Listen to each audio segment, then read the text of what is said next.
There's only one thing on this earth more powerful than evil, and that's us. Hi, I'm Nicholas Brendan, and you're listening to the Buffy Back Issue Bin. Welcome to the Buffy Back Issue Bin, the show where we go through all the Buffy and Angel comics that are canon chronologically. I'm Zach. And I'm Emily.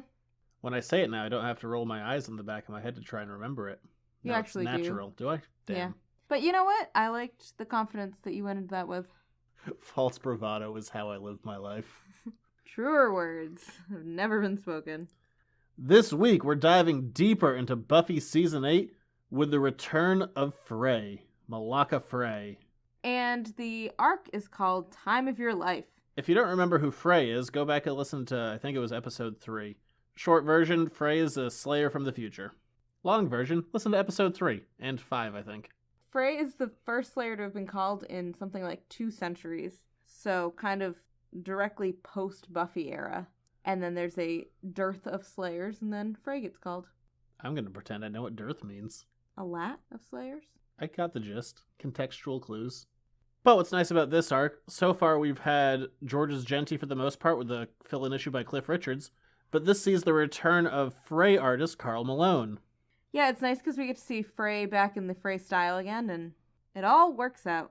But she's wearing different clothes this time, and she wore the same clothes throughout all of Fray, like the graphic novel Fray, so it kind of threw me off.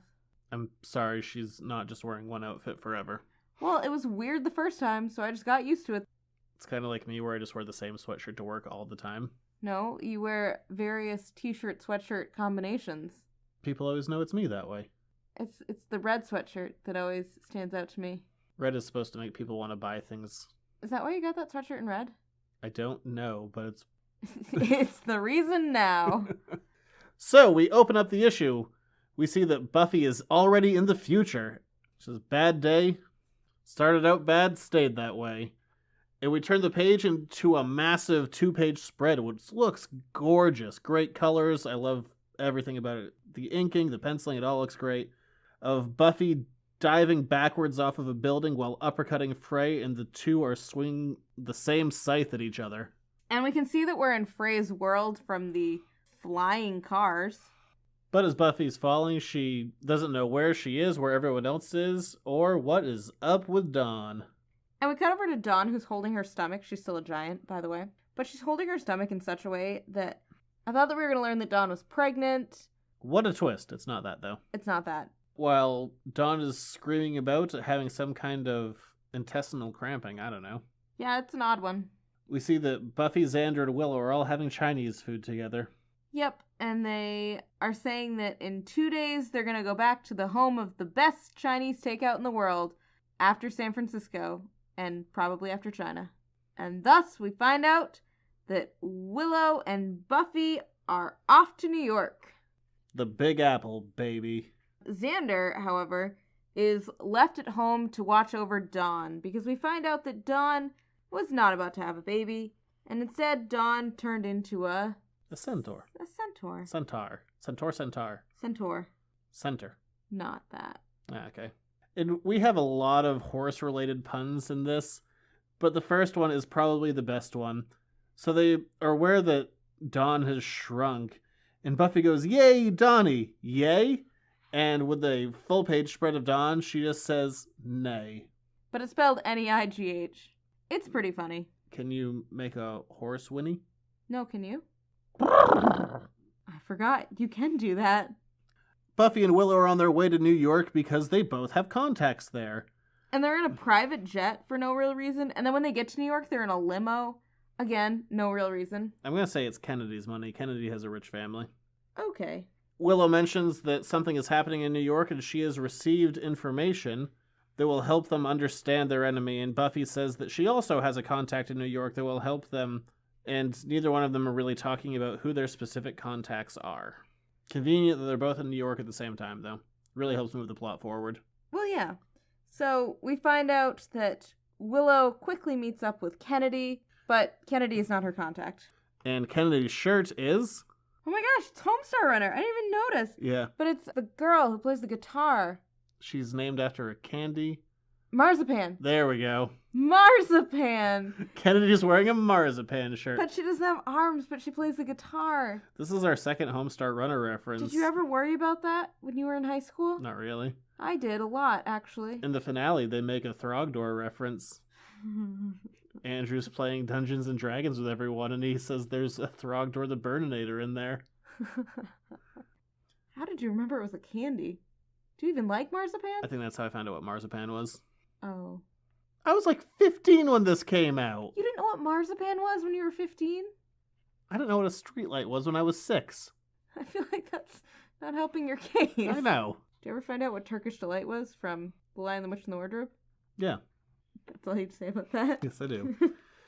To cut a long bit of exposition short, basically we get a bunch of gibberish from the slayers and witches that are in New York, saying that there is some kind of temporal anomaly and Willow can explain it all, and it's just total jargon. It's confusing and... It's nonsensical. It's really just so we can get Buffy into the future. Basically, temporal thing, Willow's going to go to this spa at midnight with Buffy. To get information. Yeah. Spoiler alert, Buffy's going to go through the portal. Meanwhile, back at the ranch/castle. Xander and Dawn are talking, and Dawn is complaining because it's Dawn. The podcast dog's eyes are totally rolled back in his head, but his eyelids are not. God. Ew. Oh, good, he's awake now. Xander and Dawn are talking, and Dawn, being Dawn, is complaining about her current station in life, because Dawn can't do anything else. Yeah, maybe it's because nobody likes her. Maybe it's like a closed loop. And Xander reassures Dawn, he's like, do you really not understand how awesome you look as this mythical beast? And she goes, I want to eat hay, which seems like an odd response. Xander even calls Dawn out. He's like, there has to be a non-whiny way to deal with this. And then he says, and when I say whiny... Dawn gets pissed and runs away because, she's whiny. /Winnie. Previously in this issue, we saw that Twilight was working with Skinless Warren, which is his full name now. Gross. And Amy, and they combined their powers to build a bomb using Warren's technological skills and Amy's witchy mysticism. And Twilight's ability to stand back and go, good. Good. Pretty much. Unfortunately, we see it come to fruition when they shoot it at the castle, and it explodes in a giant green cloud. Luckily, both Dawn and Xander are well away from the castle as they were contemplating Dawn's new situation overlooking the hills. And hey, if you want to talk about green flames exploding things in a time of war, that's right, Game of Thrones, Buffy did it first. But while the castle is burning in green flames, we cut back to New York to Willow and Kennedy, who are standing on top of a roof in New York, waiting for Buffy, who had gone off to meet with her informant. And Buffy comes back, and she is rather well-dressed for meeting an informant. She's in boots and a dress, and she just looks very put together. And Kennedy, in her internet show t-shirt, suddenly feels very underdressed. Yes. Meanwhile, Willow is still wearing her kind of... corset? Yeah, with like big, long, puffy sleeves, and I don't know. That's her look. Okay. It's her look now. Get used to it. Do we have an explanation? No. Because that is nowhere near the look that Willow had in any of the seasons of Buffy. It's her look now. Okay. I suppose I will accept it, because But I have no choice. At the strike of midnight, when this thing is supposed to happen, Buffy disappears and is replaced with a demon. We saw something similar to this in Season 7.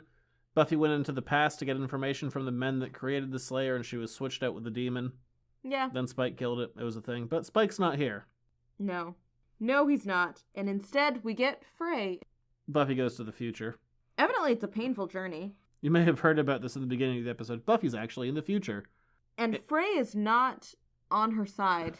Fray is standing over her and is noting that Buffy looks like this Slayer Buffy she's read about, and that clearly someone's trying to mess with her mind, and she says that she's lower than a lurk.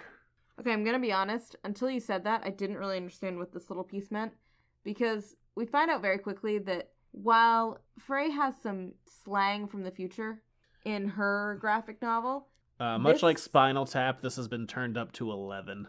Yeah, this version of Fray has quite the difficult vocabulary, and there's we've slang cranked it up. dropped in every possible way, and It's hard to read. It is. It's very jarring, because the Fray stuff, while it was unique, it wasn't terrible to read. Yeah, I mean, you got the gist of what was going on, but this has turned up all of the future slang. So even though we're back in that world and a lot of it feels exactly the same, the language in it is a definite hurdle for reading. Yeah. But we open up our next issue with Fray a little bit before Buffy shows up, and this is a little bit jarring for me reading it. There's a couple of points in comics, not just in the Buffy one, where you will see lines that Joss used in Serenity that get plucked for comic use. Do you know Serenity? Have you ever seen it? Once, twice, only twice. Oh, okay.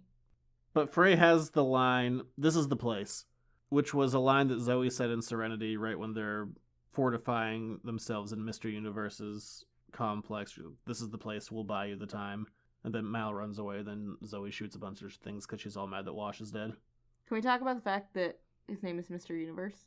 And it sounds like he just won a Miss Universe contest. We see that Fray is working with her sister Erin. And if we remember, Erin is a cop, as she likes to call it, a law. And there's something interesting here that's going to be a little bit of a continuity error. So Fray came out before Season 7 of Buffy started, and what was fun about reading Fray is Fray gets the scythe, this weapon of the Slayers that hadn't been introduced yet, and then when you saw it over in Buffy, it was really cool, like, oh my god, that thing from the comics is there. Except there's a bit of a coloring change. When Fray had it in her original solo title, basically the entire blade of the axe was pure red.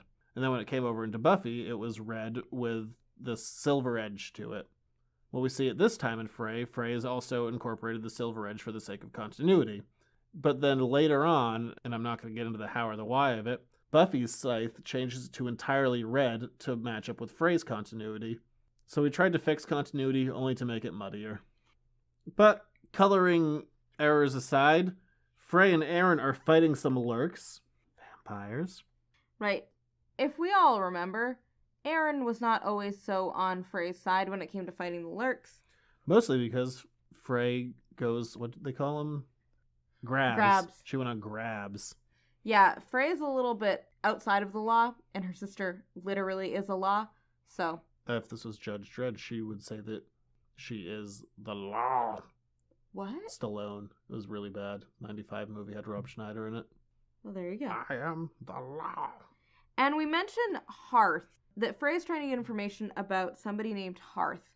For those who listened to episode 3, Hearth is Fray's brother, and he's actually her twin. And so, normally Slayers are not twins, but Fray and Hearth are. So Fray got the Slayer's strength, but Hearth got the Slayer memories, which has never happened to a male before. Nope.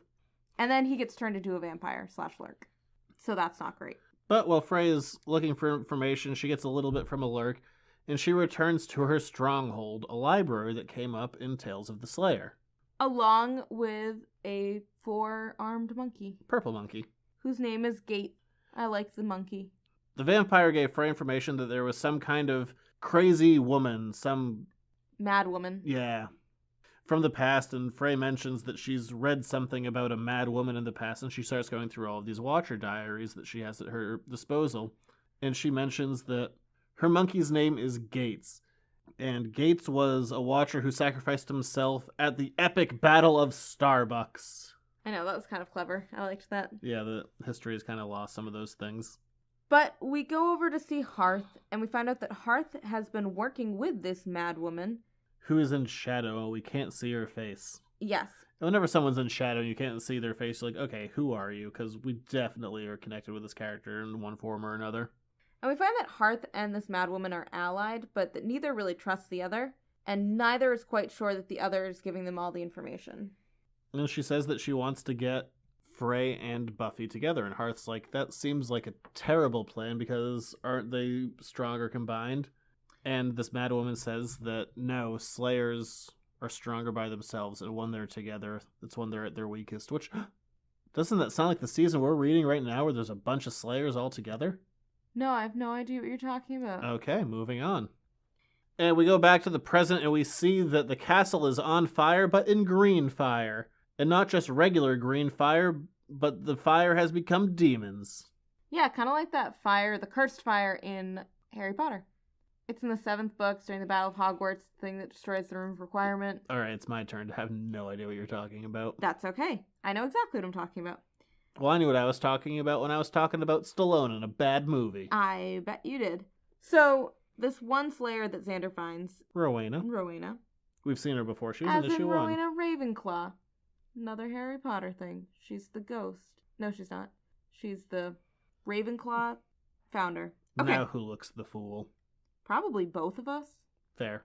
So... Probably more me. Who knows? This poor girl tries to give Xander all the information she knows. She says that she sent most of the girls through the tunnels. But unfortunately, some of them have died. In the West Tower. And Xander's hit with a fiery green arrow, and things are not looking good, and in comes Dawn riding to the rescue. So she picks up Xander, quite literally, puts him on her back, and off they ride into the local forest. And so off they ride into the local forest to save themselves from the weird green fire creatures. Selfish. Well, they do what they can. And Xander is literally riding Dawn, and she's complaining that he's pulling on her hair. I'm holding your mane! And she goes, my mane is my hair. I don't know. There's a lot of horse puns in here. I know. Oy vey. But just to continue our confusing jump around time, we go back where Buffy and Fray... I was going to say Buffy and Faith. Sorry, old habit. Where Buffy and Fray are fighting on a rooftop. Old habit. Buffy realizes first that they're both Slayers. Fray obviously has never met another Slayer. So Buffy's like, whoa, hold up. We're on the same side. I'm Buffy Summers. Sorry that you think that I'm dead, but I promise we're fine. I like how Buffy, in the most Buffy way, tries to talk Fray out of it. She goes, we both have scythes. We both have awesome kung fu moves. Turnoffs include smokers, insensitive men, and vampires. You with me? And Fray just goes, it's not pos. Again, with Get used to that. Terrible. Sorry. No, it's a little extreme. Just Again, because we've seen this world before, and it wasn't this much. Yeah. It's just not my favorite. I understand the point of the English language changing, and we want to show the difference, the extreme difference in their worlds, but it's kind of like when we were reading one of the Spike books, and every third Britishism. word, Spike had to throw in a word just so that we would know that he was speaking in a British accent, because we were reading it on a page, and it's kind of similar to that. But Buffy sums up that she's time traveled to ask Fray how many Slayers are left, how many factions are still around, and where they're working out of, and she just says there is only 1/2 of a Slayer left in the world. And Buffy has a very interesting face. It's kind of like confused duck face. But to get information, Fray takes Buffy to go see Gunther. Gunther is a demon who lives inside of an aquarium. He decided to build his aquarium so that he was underneath the floor of whoever is visiting him. Buffy, as we previously mentioned, is wearing a lovely dress. And this is a callback to that Fray book as well. Gunther asks Fray why she never wears a dress, and she mentions something about how sleazy he is. And here we are, Buffy shows up in her fancy little dress. And Gunther sees her undergarments. And he just goes, orange polka dots. I prefer Buffy's line. And she goes, ack, mare sleaze. Like mermaid. Mersleys. Mersleys. Which is fair. But what's funny about this is we have Buffy in her dress here. But if you go back to the cover of this issue, which was done by Joe Chen, you can see that she's showing this kind of upward shot, almost from Gunther's point of view. And in that cover, Buffy is wearing pants. You know, as she would be if she were being practical, but Buffy Summers has never been accused of being practical. And so they ask Gunther for any information that he knows about this madwoman who's been working with Hearth, and he doesn't really have a lot. He's heard that she's been alive since ancient times. She's at least 200 years old. Weird. Basically, Buffy is slowly starting to realize that she really is in the future. This is not a weird dream. This is not a weird spell, that she's just straight up in the future. And we cut back to Hearth and the madwoman. While Hearth is preparing his army, she notes that he's a little bit sad, and he says, well, of course. I'm about to go to war for the final time with the last thing I ever loved, and what in the world is stronger than love? And we end this issue with the full page reveal of someone going time. Only time. Bear in mind that all along, this madwoman has been wearing a dress that's very Miss Havisham-esque, except that it's burgundy and black. So we see this woman in this kind of, I don't know, Miss Havisham-esque robe. I was going to say, like, fancy, old-timey European dress. Is that an English word? Robe? Miss Havisham? Yeah. Is that From English? Great Expectations? Okay. The one who wears her wedding dress the whole time? Have you never read Great Expectations? I don't remember. So, you've given me lots of reading homework. I will give you reading homework. So we see this woman emerge in her fancy, old-timey English dress. And to be honest, at the time, I thought it was Drusilla until the next month happened. It's not Drusilla. I read it in its collected form, but even so, I looked at it and thought, there's somebody. And then I kept going. It didn't really click who it was. It's Willow. If you've been paying attention to our hints at all, that one's not that hard to come up with. It's evil future Willow. Yeah, so her eyes are black and her lips are black, and she has those black lines that are forming on her forehead, like the fault lines. You know, for over 200 years old, looking good. Yeah, she looks great. And so we find out that Willow is here to betray Buffy. So Buffy starts going through all of the Watcher diaries, trying to figure out who this mad woman is, trying to figure out who Twilight is, and how she can get the upper hand on the military, but there's really nothing in these diaries that can help her. And there's almost no references to Buffy herself or to their whole gang, that she really just feels very cut out of history, that she's worked so hard to put something lasting together, and it, in the end, is nothing. And she created this whole new line of Slayers, this entire sisterhood, and ultimately it ends with the Blade Runner future. Another movie that was not my favorite. So we cut back to the B plot of Xander and Dawn running through the forest, and it's kind of dumb. Yeah, they have this conversation, and they end up running into weird, violent Ents. Yeah, it's like a discount Lord of the Ent Ring with Ents. a firearm. Yeah, and it's just not We good. don't know who these people are, and they never come back after this. They But go look to how the many abs that tree has. so many abs. This is an in-shaped tree. It is an in-shaped tree. He does not eat a lot of carbs. He just got sad. Boo. But he's like, death to the intruders. Thus swears Laurelan. Yes, Laurelon. With an ah sound. And then Xander says, did you just say thus swears? Which is funny for this show, because you constantly say and thus. I do? Oh, yeah. Do I really? Oh my god, yes. Oh. In editing, that's all I hear is, and thus? I like the word thus. You use it frequently. Did you really not know that? No. Oh yeah, you use it all the time. At least while we're doing this. I probably do in real life too then. Like, in all honesty. It's funny what you catch when you're editing, hours of someone's voice. You hear all their kind of mannerisms that they use on a repeated basis. I catch the ones that I hear with my students. I can catch it when I'm, like, with people who are not students, and they like, get a question right or something, and I'm like, "Et voilà? C'est ça?" And that is not English or helpful. No. And also kind of condescending. Oh. No one translate it then. Oh, no, it's not bad. It's just like, yeah, there you go, you got it. But weird to say to somebody who's not your student. But Xander and Dawn aren't really scared, and our fire Ent is like, wait, there's something scarier than us? And thankfully we get away from the B plot, because the B plot sucks. Instead, we cut back to Gunther, who is being... in his tank. Yes, and he is being disturbed by some lurks along with Hearth, and the lurks are there to try to... get information about Fray. Where is she? What has Gunther been feeding them? And intimidate him, basically. Hearth is saying that he doesn't appreciate that Gunther's been giving information about him, so that's going to be a problem. And Gunther's like, for you? What? Until you work with children, you just have terrible comebacks. Like, yeah, this will be a bad time for you. Mais oui. Gunther just threatens to kill them all. Yeah. And it's kind of clever. He could actually kill them all. Like, good call, Gunther, on how you created your security system. But we don't know how Gunther's going to get out of this, because while Gunther doesn't need air, neither do vampires, and they come swimming up behind him, and we cut away, unsure of his fate. How did they get into his tank? That was my big question. Anyway. There has to be an opening in there. How else would he eat? Or get that tank clean? I don't know. I feel like he has multiple rooms of the tank. And, like, this is his... Maybe there's a hatch on top. This is his, like, living room. Meeting space. But we cut back to Buffy, who is driving a flying car, and we get a lovely callback of Fray going, "Summers, you drive like a spaz," which is what Principal Snyder said to Buffy when she was driving around Joyce's car when all of the adults got turned back into teenagers. Oh, I remember that episode. In episode 306, Band Candy. I didn't remember the episode name or number, but I do believe you on that one.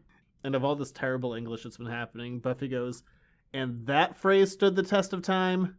Here's the weird part, is that this is Frey's world, but yet Buffy is driving a flying car for the first time in her life. Buffy can't drive a regular car. Why would you do that? We've established this. Don't let Buffy drive. Women drivers, am I right? Oh my gosh. Buffy drives/flies past a bunch of vampires who have wrapped themselves in bandages so they can be out during the daylight, who are attacking civilians. And Fray says that they need to stop flying chitty chitty bang bang, but Buffy refuses, saying that Fray needs to look at the big picture. Fray doesn't like that answer. Really? Nothing for chitty chitty bang bang? What do you want for chitty chitty bang bang? You see that flick? Ooh, ee, ooh, ah, ah. Alright, we're moving on. Bang, walla, bing, bang. I sing on this show. Ooh, ee, ooh, ah, ah. Bing, bang, walla, bing, bang. But Fray jumps from the car and starts a slaying. And Buffy is displeased, but Buffy stays in the car because she wants to wait for the other lurks to come out after Fray so that she can go in and find out where their source is. Not a terrible plan, except that all of a sudden, evil Willow shows up. In her fancy old-timey dress. And boots. So, while all this has been going on, in the future, in the present time, Willow has blamed herself for Buffy's situation, saying that she screwed up the spell, something went wrong, and she needs to get more information.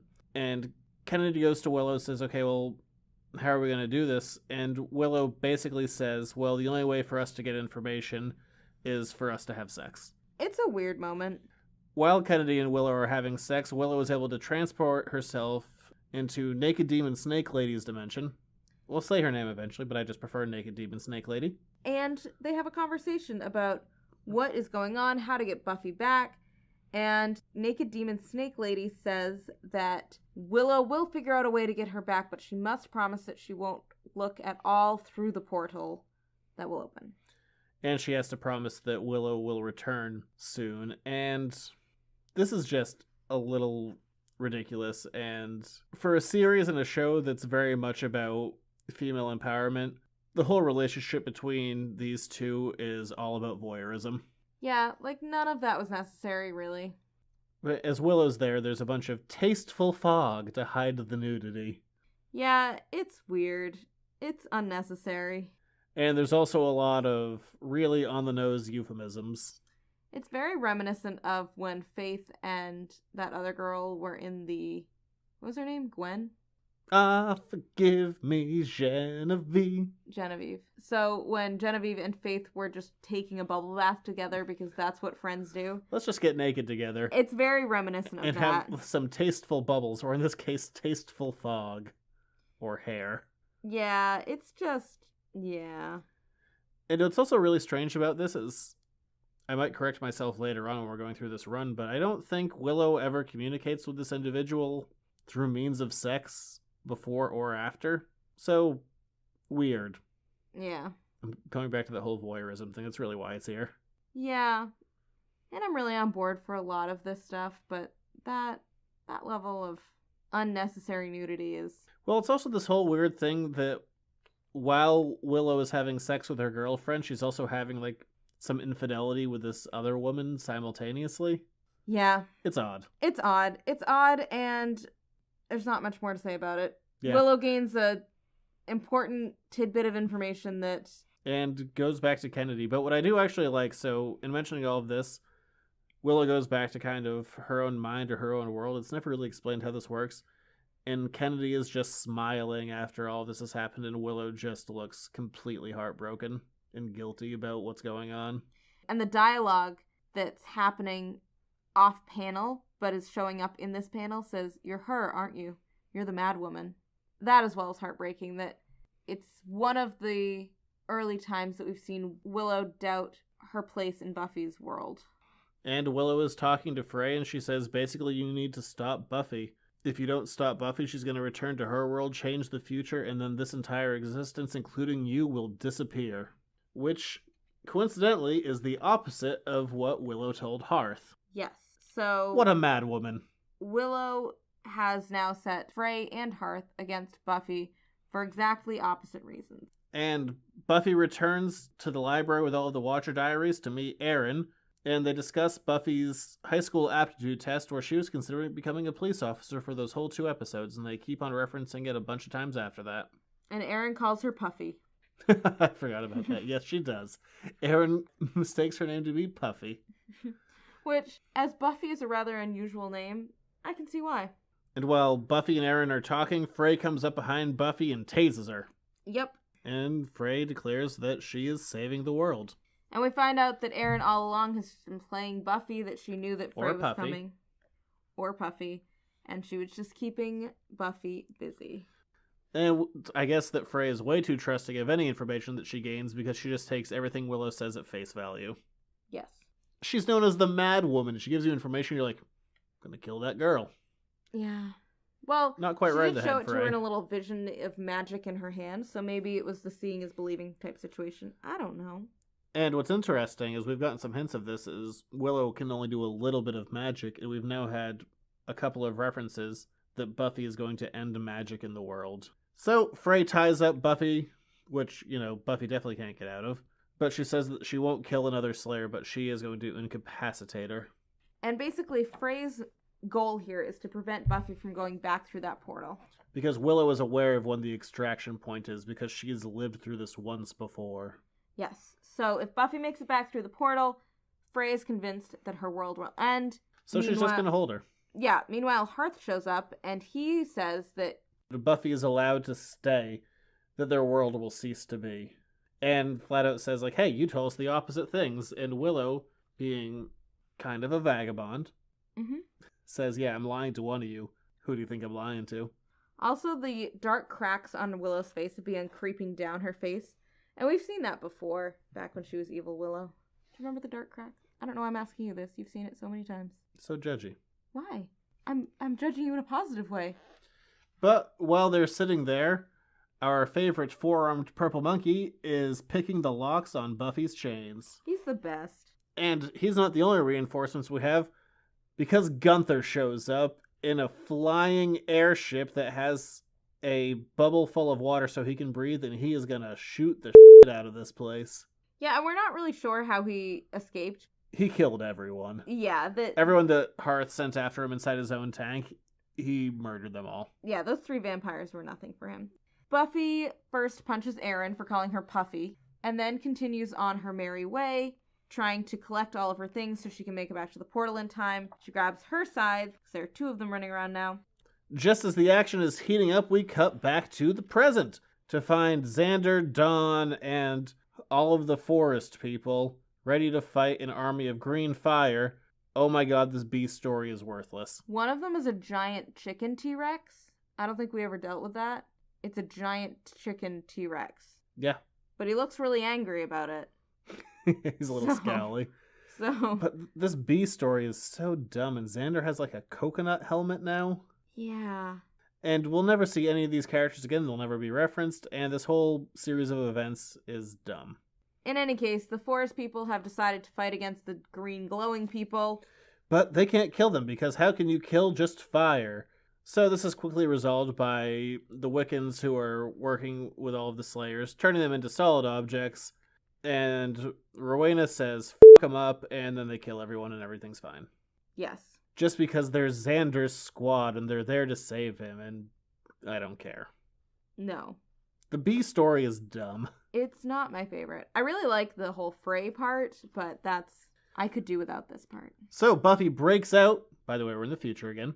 Buffy breaks out, and she's trying to get to the extraction point, only to run into Fray, who somehow got there before Buffy. Yeah, well, Fray knows her way around. That doesn't bother me that much. And Fray isn't having any of this and punches Buffy right in the schnoz. So Fray and Buffy are fighting away with their matching scythes, and Buffy's having an inner monologue saying that while she is weaker physically than Fray, she has all of the other Slayers' knowledge in her head, and so she ends up besting Fray That seems dumb. I feel like strength rather and quickly. either strength or experience, just like, I remember some things that happened to other people. Not useful. Instead, Buffy says, I'm outgunned, but she's outnumbered. Nope. Dumb. Kinda dumb. George Washington was both. Outgunned, outmanned. Outnumbered, outplanned. Yeah, something like that. Did you not think about that? No, I didn't, but thank you, because we have never made enough Hamilton references in this show. We didn't make one yet this time. We just did. Not before that, though. I also like how Fray's inner monologue is talking about how well Fray is in like cargo pants and these combat boots that Buffy is wearing an impractical frock. I also like that the dialogue, that Fray's dialogue has kind of calmed back down again. Yeah, towards the end we've gotten away from the whole like Poss and Hayden and Spin and all this other crap. I think it's Haddon, like Manhattan. But while Buffy and Fray are fighting away, because there hasn't been enough juxtaposition yet, we have to go back to the present or the past. And we find... We have to go back to the future. Thank you for that impression. And then we find... It's your kids, Marty! Is that the first one? Yeah, it's the end of the first one. I've only ever seen the first one. What? We've talked about this so many No, times. we haven't. Yes, we have. I know it's an unpopular opinion, but I think 2 is better than 1. Huh. And I'll share the same opinion of everyone that 3 is the worst. Where's the chicken thing come from? Why is there a train? It's whatever.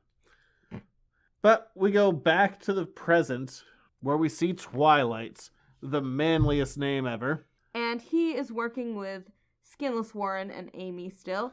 And Twilight is asking them why their bomb did not do what they said it would do.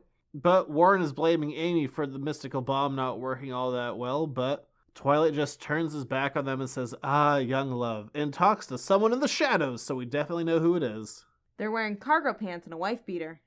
And they have the Twilight symbol carved on their chest. And Twilight says to him, "Ah, young love, isn't it depressing?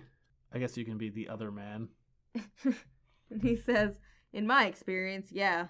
But you didn't tell her that. I tell her I'm her inside man, her ever faithful. She's so stuck in the past. When we had our secret meeting in New York, she even got dressed up. And we find out that it's... Riley. Riley! Okay. Riley's back, baby. Did you know what made me a little sad about this? So everybody else, when they get a big reveal, they get at least half a page. Riley got a small panel in the corner.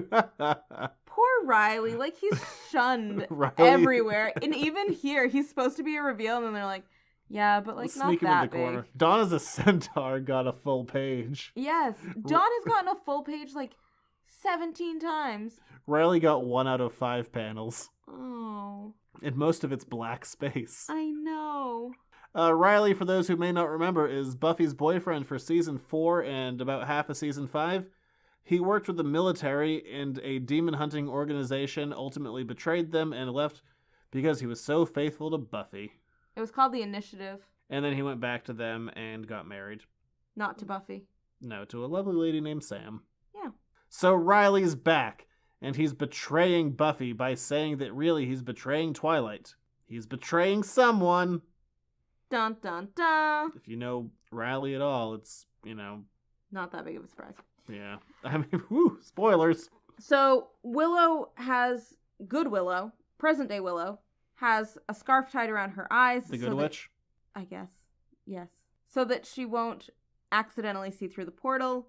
The portal starts to open. Buffy is on the other side. She's still fighting Fray. She ends up breaking Fray's scythe. Yeah, Fray just comes up behind her. She's about to cut Buffy down, and Buffy just, in this very kind of flippant backhand, shatters the scythe, which I think really just shows how much power Buffy has. I mean, this scythe has been like the source of everything.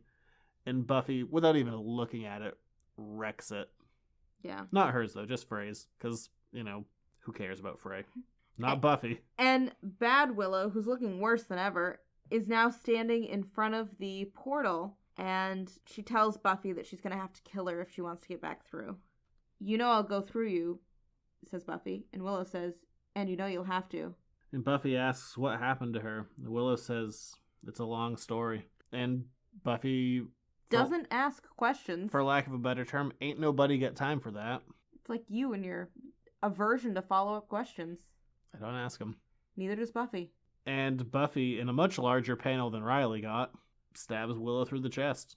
With her scythe that's still intact. Willow kind of explodes in a magical magical lightning fire. I There's an remember arm that reaches through the portal. I remember telling this page. I remember seeing that online. That page went for a pretty penny. I Of bet. Buffy killing Willow. So an arm reaches through the portal, and then the whole body. And we find out that it's Willow who has her eyes covered. So she grabs Good Willow. She grabs Buffy, pulls her back through. Well, Fray dives at Buffy, afraid that her world is about to end. And we see that it doesn't. Fray's world continues. And so does Buffy's. Which doesn't really answer any questions. I love that the two of these characters got to meet together, but we don't have any real sense of if this world is one continuous thing or if there are possibly split realities or what, because we don't know if everything in Buffy's world is going to come to fruition and end up being Fray's world, or if Fray's is a alternate timeline. But Future Willow seemed to know about it. This world seems to continue exactly as it was, so who the hell knows? Ultimately, this arc kind of does nothing, but it's still nice to see the two characters together. yeah, I'd support that statement. What's nice is that it happened in Season 8. Season 8 is very much the season of excess. You probably wouldn't get a Fray story now just because it takes up unnecessary space and trying to shorten the seasons from being like a 4-year ordeal into something a little more manageable. So I'm glad it happened at the time. Yeah. So we read a one-shot after this. So I'm going to give some context to this one-shot. The one-shot is called After These Messages, We'll Be Right Back. Basically, immediately after Buffy ended, Joss Whedon and Jeff Loeb, who wrote this issue, started working on a Buffy animated series. The idea was that this was going to take place in the middle of Season 1, but they ran into some difficulties when pitching the show. Basically, it came down to is no one knew what audience the market for this would be. Would it be an animated show for kids? Well, no, the content matter is a little too mature. Would it be something for adults? Well, no, it's about, sophomores in high school. So there wasn't really an audience that people knew how to market it for, and ultimately, nothing ever ended up happening. About 8 years ago, the demo reel that they were pitching and all of the character designs, and I'm going to throw this in quotes, leaked online. I think it was just done to try and gain some traction. Ultimately, it didn't do anything. All of the actors on Buffy were supposed to come back and do their own voices, with the exception of Sarah Michelle Gellar. She was replaced by the actress who was doing the Buffy voice in all the video games at the time. If you go on YouTube, you can find like the 3.5-minute clip that was being shopped around, but ultimately nothing happened. The most information that got put out there was an interview with Jeff Loeb on Kevin Smith's podcast Fat Men on Batman, where he talks about kind of the last-ditch effort was MTV was really interested in the show, but they wanted some changes to be made, and they were being really coy about it. And I guess the meeting ended with Joss just going, I'm sorry, do you want the cartoons to fuck? And they went, yes. And then he left. But in its place, we have this one-shot. Yeah, which is kind of nice. I mean, to see, it's just a fun little callback. Yeah, it's kind of the fleshed-out storyboard of what you can imagine. Yeah, and what we also... this one episode being. And a lot of the dialogue in this issue is pulled straight out of that 3.5-minute demo reel that was shopped around. Yeah. Also, I can kind of understand why there was difficulty shopping this around. I can too. Because who would you market it to? I mean... It's an odd audience. It would be a pretty niche fan base. I doubt you would pick up new viewers. Kind of like this comic is kind of a niche book. Like, you're not going to pick up new people being like, you know what? It's been out since 1997, but I think I'm finally ready to try some new Buffy.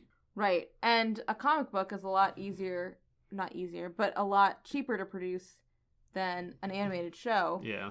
So there's just a little more wiggle room. This one shot starts off with Buffy, who is fighting all sorts of vamps and saying how she really just wishes that she could get some sleep. And so she consequently falls asleep and wakes up with a totally different art style. Yep. In the animated form. Which matches up perfectly with all of the character designs that were released along with, as I said, the demo reel. And we are back in 1997. And almost immediately, who do we see? Joyce. Joyce is back. Is alive and well, and with Joyce is Dawn. Which is weird, but it makes more sense in this context that Dawn is there because it's Buffy's memories, and Dawn is now part of Buffy's memories. So, quick context, Dawn was a character that wasn't introduced until season 5 of Buffy. She was kind of retconned in to be Buffy's sister. She was a mystical key who Buffy was made to want to protect by creating a familiar connection, so all of Buffy's memories were rewritten. So this would be kind of the version of Buffy's new memories versus what happened originally, which, if you were going to try and watch this with any kind of continuity, which this show is all about, it would be confusing as all hell. It would be, but it works well for this because we have that framing device of Buffy is asleep. Present day Buffy is asleep. So Buffy's back, and she's just so excited to see Joyce. Because Joyce is dead. So excited to be back in her high school bedroom, and she's just running around being excited that there's a party and that she gets to go see her friends and Giles and the school and her mom. But then she remembers high school sucks. And so she gets there, and obviously Cordelia is back. And this is going to be the only time we see Cordelia, at least so far, as where the comics have been released. And the only time she's mentioned at all, and Buffy is real nasty about this. It's kind of odd and it's off-putting. It is. So Cordelia starts out with a couple of unwarranted insults to Willow. Because it's Cordelia in season 1 of Buffy, where she is just the uber bitch. Yeah, it's just confusing. But that part's not super confusing. The confusing part is when Buffy starts to show off what she knows will happen to these people. And Buffy goes to Willow. She's like, well, someday she'll be dead and you'll be the Sorcerer Supreme. And Willow goes, really? Which is really flippant of Buffy. Be like, yeah, Cordelia's dead. Haha, what about that? Also, I know what the Sorcerer Supreme is. Also, the fact that Willow, she just looks up at Buffy very gratefully in this panel. And it's just an odd... Do you think Cordelia will be dead someday? Yeah, it's just an odd statement. And Xander rolls in, quite literally, on his skateboard, which he had for a total of 1 episode of Buffy. The first episode. Thank goodness that got taken away. Well, it does get taken away by Principal Snyder. Yeah. Again, as Principal Snyder has wronged Xander by taking away his skateboard for the whole year, Buffy reveals what's going to happen to Principal Snyder. He's going to get eaten by a big old snake. And Xander. He's going to get poked out in the eye. Yes. Then they go see Giles, and Giles is very Gilesy. He is giving them tips as they're in the cemetery at night, watching Buffy try and kill some vamps. And Giles mentions that they need to stop the followers of Morgalla. And Buffy's like, sure, we could stop the followers of Morgan Freeman. Which is some of the dialogue straight out of the animated demo that we saw. And Giles is not amused. We also bring up the fact again that Xander and Willow used to have a crush on each other for a while. Well, there's like this weird it's not a triangle, it's like a line of crushes. Willow has a crush on Xander, and Xander has a crush on Buffy, and no one has a crush on each other. Because Willow's not gay yet. Yeah. And Buffy slays demons while Xander gives sports commentary in the background of her actions, killing 3 vampires. And luckily, they wrap up all of this killing early enough for Buffy to go to a party. Because Buffy always wanted to go to parties, but had trouble, what with the slaying and all. And Joyce is saying that she worries about Buffy because she's out so often, and Buffy's like, Mom, it's just because I'm a slayer, and Joyce is like, you're what? Which is a little bit of a weird continuity thing, because there was that season 6 episode where Buffy admits that Joyce was aware of the slaying, and then they sent Buffy to a mental hospital for a whole month. I was about to say a year. Month, not a year. Month. So when Buffy goes out in a skirt that Joyce thinks is a little too short, she's walking in a familiar alley because it's the only alley they had, a production schedule on, which I think is a fun little callback. And who does she run into? But Angel, who's wearing red, which feels weird because Angel only wears black. Because black on black looks weird in comic book form and guess. in animation. He's very square-jawed. Have you ever seen Angel? Slightly less of a square jaw. I guess. But in Buffy's inner monologue, she talks about how this is before that she knew that he was jealous and all of these terrible things, and how they were never really all that good at talking to each other. But I like how she goes to him still for advice in this world. Yeah, and she says that if you knew all about somebody's future, would you tell them? And Angel says, probably not. You can't change a person's past, and just by telling them you'll change their future into who knows what. And Buffy jumps off the building into a dumpster. Not intentionally. Not intentionally. But as she's on her way to her party, she's remembering some of the things that Angel said to her, including that he was surprised that Buffy was able to kill 5 of the followers of Morgalla all by herself. And Buffy annoyingly turns away from the party knowing that she only killed 3. Yep, so she's just about to walk into the party, hearing the music, and she runs back to the crypt to go kill the other 2 followers of Morgalla. But she's too late, and the dragon arises. Yes, and the dragon quickly eats Buffy. Whose name is not Cordelia. No, it's just another dragon. But with a big jewel in its head. And Buffy gets really mad because she's missing this party. And she can see her house from there, and the house of the party. And so she does the only normal thing. She claws the big gemstone out of the dragon's head, and the dragon disappears. And drops a boot on Cordelia. And at this point, Buffy wakes up, and she finds out that she's actually been sleeping in Xander's bed, that she just fell asleep there, and... has her Wizard of Oz moment. And she's very excited to see everybody again. She's like, and you were there, and you were there, and you were there? She's like, hey, as much as things have changed, one thing still remains the same. We've got to save the world. She says, but for one brief shiny, it was great to go home again. That's sweet. And I do want to mention that this issue was dedicated to Sam Loeb. He was Jeff Loeb's son who died at a very young age for medical complications. So seeing his name is... touching. It's always a little bit of a gut punch just because I remember very much when he died. Yeah. And there were a number of tributes to him, including over in Marvel Comics, the son of Richard Rider Nova being named for Sam, which Jeff Loeb was a character that he created. And I just remember stories that came out of the time, including some books. So I don't know, it's always a little bit sad when I see his name pop up. It's always a reminder of a specific moment in time. Yeah. Well, that's kind of a weird note to leave this on. Yeah, let's leave on a downer. But luckily, we have this little piece to remember him by. So there we go. We've gone to the future. We've gone to the... past? Yeah, I guess the past. I was going to say the failed animated series. One of the many failed Buffy projects that didn't get off the ground. Between the Ripper TV show starring Giles, the Buffy animated, the 4 Angel TV movies. But you know what? We've had 2 comic book series running for like a decade, so I guess... we can't really complain now, Yeah. can we? But where can you find us? Over at editorsnotecomics.com, on Facebook, Instagram, Twitter.